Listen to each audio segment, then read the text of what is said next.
दोस्तों, आज मैं एक ऐसे शख्सियत के बारे में आपको बताने जा रहा हूँ जिसकी जिद के सामने हमारे देश के सबसे दबंग प्रधानमंत्री इंदिरा गांधी की भी नहीं चली, जिसकी रणनीति और आदम में साहस ने पड़ोसी देश को दिसंबर की सर्द रातों में ऐसा जख्म दिया जिससे उसके नक्शे विश्व पटल पर दो भागों में बट गए। चेहरे पर रुबीले मूंछ और हर एक बात की काट रखने वाले इस रोबदार जनरल की दास्तां बयां करना खुद में एक गर्व की बात है। दोस्तों, बात कर रहा हूँ भारत के पहले 5 स्टार रैंक वाले फील्ड मार्शल सैम हारमोस जी, फॉर्म जी, जमशेद जी मानेकशॉ यानी सैम मानेकशॉ की। बहुत कम लोगों का सौभाग्य होता है जिनके सैनिक दिल से उनकी आदर करें। उनमें से ही एक थे सैम मानेकशॉ, जिन्होंने न सिर्फ सेकेंड वर्ल्ड वार में अपनी दिलेरी और जाबाजी के झंडे गाड़े, बल्कि चीन और पाकिस्तान के साथ जिस वीरता से युद्ध लड़े वो इतिहास के स्वर्णिम पन्नों पर दर्ज होते गए। दोस्तों, आखिर 1971 के युद्ध में ऐसा क्या हुआ जो 93,000 पाकिस्तानी सैनिकों को घुटने टेकने को मजबूर कर दिया? और प्रधानमंत्री इंदिरा गांधी से बातचीत के दौरान इन्होंने ऐसा क्या बोल दिया जो सुनकर पूरा देश अवाक रह गया? और साथ ही साथ दोस्तों, एक पत्रकार से उन्होंने ऐसा क्या कह दिया जिससे सेना में सबसे ऊंचे पद पर रहते हुए भी इनको अधिकतर सुविधाओं से वंचित रखा गया। 1 दिसंबर 2023 को भारत के इस रुबीले जनरल की बायोपिक एक बॉलीवुड के बड़े पर्दे पर दिखाई जाएगी। फिल्म में सैम मानेकशॉ का किरदार विकी कौशल निभाते नजर आएंगे। दोस्तों, वीडियो अच्छी लगे तो वीडियो को लाइक और चैनल को सब्सक्राइब और साथ ही साथ बेल आइकन को भी प्रेस कर दीजिए।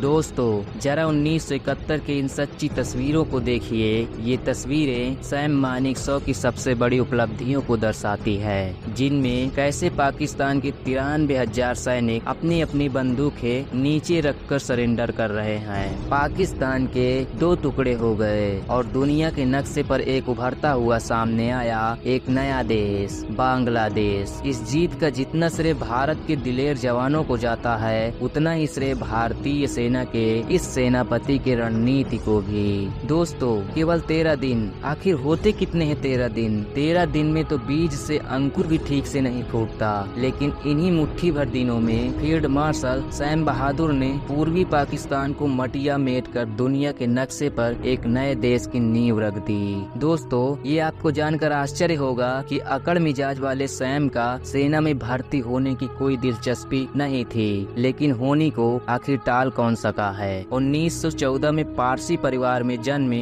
सैम भी अपने पिता की तरह डॉक्टर बनना चाहते थे। सैम जब 15 के हुए तो अपने पिता से विलायत जाकर पढ़ाई पूरी करने की जिद की, लेकिन पिता ने इस सैम की इस जिद को नामंजूर कर दिया।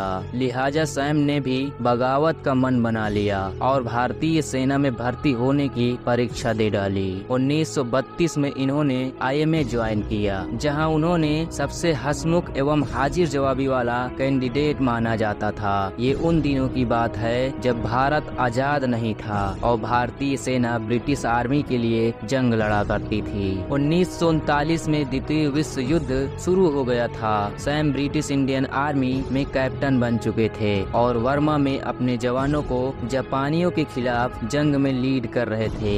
बेहद बहादुरी से जापानियों को जंग के मैदान में खदेड़ते हुए सैम को पेट में 7 गोलियों की बस्ट लग गई। उनके फेफड़े, गुर्दे, लीवर सब में गोलियां लग गई थी। देखते ही देखते पूरी वर्दी खून से लथपथ हो गई। इतनी बुरी हालत में जख्मी देख सैम के जवानों को ऐसा लग रहा था कि सैम का बच पाना एक चमत्कार ही होगा।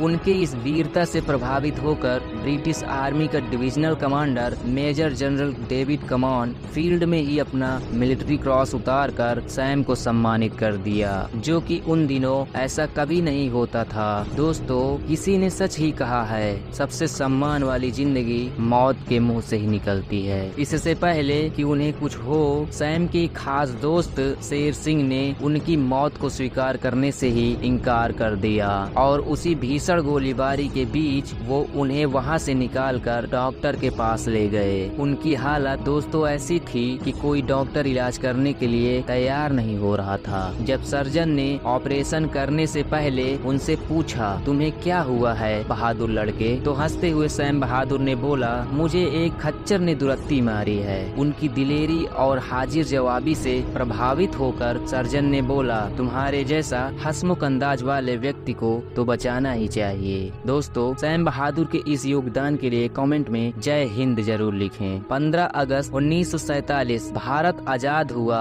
तो सैम मानेकशॉ को गोरखा रेजिमेंट में पोस्ट मिले। उन दिनों पाकिस्तान जनरल याया खान और सैम मानेकशॉ के दोस्ती के चर्चे भी खूब चले थे। उस समय सैम के पास एक लाल रंग की जेम्स मोटरसाइकिल होती थी जिसे वो बड़े नायक से चलाया करते थे। याया खान को सैम मानेकशॉ की ये मोटरसाइकिल बहुत पसंद थी। उन्होंने सैम से 1000 रुपए में मोटरसाइकिल का सौदा कर लिया। और इत्तेफाक देखिए, जब 1971 में भारत और पाकिस्तान के बीच जंग हुई तो यही याया खान पाकिस्तान के राष्ट्रपति थे और सैम भारत के आर्मी चीफ। जीत के बाद सैम ने बड़े ही मजाकिया अंदाज से कहा कि याया खान मेरे 1000 रुपए तो कभी नहीं दिए, लेकिन बदले में उसने अपना आधा मुल्क दे दिया। सैम जितने हाजिर जवाबी थे उतने ही खुली जुबा के थे, इसीलिए सैम को अपने वरिष्ठों और राजनेताओं से ज्यादा जमती नहीं थी। लेकिन एक व्यक्ति था जिनके साथ सैम की खूब पटती थी, वो थे सरदार वल्लभ भाई पटेल। सेना के सबसे सीनियर कमांडर होने के नाते साल 1969 में उन्हें सेना के आर्मी चीफ बना दिया गया। उनके इतने सालों के अनुभव के इंतहा की घड़ी तब आई जब हजारों शरणार्थियों के तत्थे पाकिस्तान के सैनिकों के अत्याचार से परेशान होकर पूर्वी पाकिस्तान से भारत पलायन करने लगे। तत्कालीन प्रधानमंत्री इंदिरा गांधी सारे पहलुओं पर विचार करने के बाद सैम बहादुर को बुलावा भेजा। इंदिरा गांधी चाहती थी कि जंग हो और जल्द से जल्द हो, पर जनरल मानेकशॉ जानते थे कि ये कहना जितना आसान है करना उतना ही मुश्किल, क्योंकि उन दिनों दुश्मन एक नहीं था बल्कि पूर्वी पाकिस्तान के साथ साथ खतरा चीन और खराब मौसम से भी था। दो तरफा लड़ाई लड़ते तो हार सुनिश्चित थी। इसीलिए वो हार के बाद देश को शर्मिंदगी झेलने से अच्छा उस समय इंदिरा गांधी का गुस्सा झेलना समझते थे।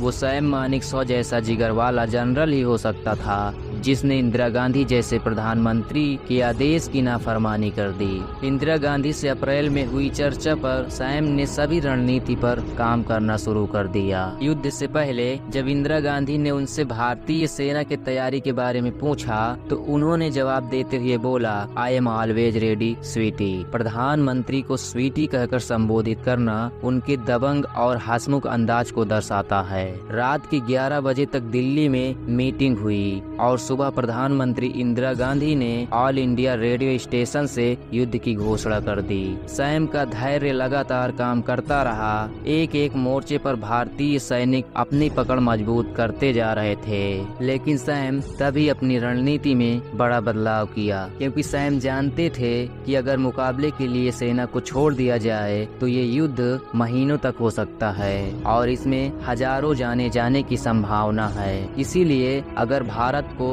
जीतना है तो पाकिस्तान को आत्मसमर्पण के लिए मजबूर करना ही होगा, जिसके लिए युद्ध को जल्द से जल्द खत्म करना अति आवश्यक है। वैसा ही हुआ जिसकी योजना सैम ने बनाई थी। सैम ने अपने जाबाज जवानों के बल पर एक और जंग की जीत लिख दी। जिस समय पाकिस्तान की सेना को सरेंडर करना पड़ा, उस समय वो असली बारूद से लेकर जवानों की संख्या तक सभी में भारत से कहीं ज्यादा थे, लेकिन दिमागी लड़ाई में भारत ने उन्हें चारों खाने चित्त कर दिया। पाकिस्तान के ईस्टर्न कमांड कमांडर के साथ उनकी 93,000 जवानों ने भी सरेंडर किया। सरेंडर के बाद इतनी बड़ी तादाद में गिरफ्तार हुए सैनिकों को रखना भी एक बड़ी प्रशासनिक चुनौती थी।